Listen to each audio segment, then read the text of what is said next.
руководитель исполнительного комитета Азнакаевского муниципального района Шамсудинов Айдар Халифудинович. Сегодня у нас большое мероприятие. В Азнакаевском районе проходят межрегиональные конференции о взаимодействии органов Минсоцуправления, здравоохранения и общественной организации в вопросах охраны здоровья семьи.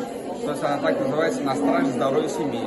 Здесь у нас очень много почетных гостей будет. Представитель Общественной палаты Республики Татарстан приедет сейчас минуту на минуту.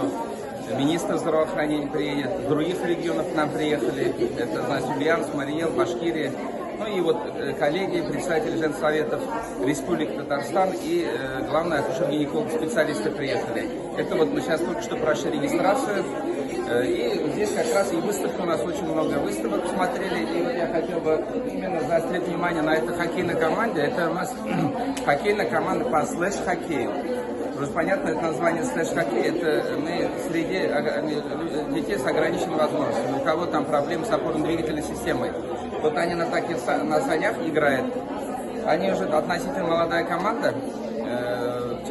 10 человек там ходит, 10 ребят. Они уже вот второй год только тренируются, уже за 2 года у них уже достигли результатов. Они занимают призовые места в соревнованиях. Вот в Казани прошел тоже чемпионат, они там 2-е место заняли.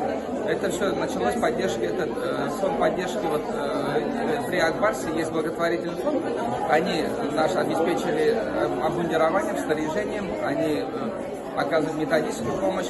А здесь уже мы сами сейчас продолжили. Наняли наши тренера. У нас инициативная группа. Вот мамы, они очень инициативные. И самое главное, дети с огромным желанием. Они прямо 2 раза в неделю тренируются и прямо ждут. Считают дни, часы, когда у них будет тренировка. Самое главное, прям горят желанием. Сейчас у них пока перерыв, вот они скоро уже начинают новый сезон стартует. Пожелаем им удачи, спасибо им. Самое главное, родителям молодцы, они поддерживают. Мамы молодцы.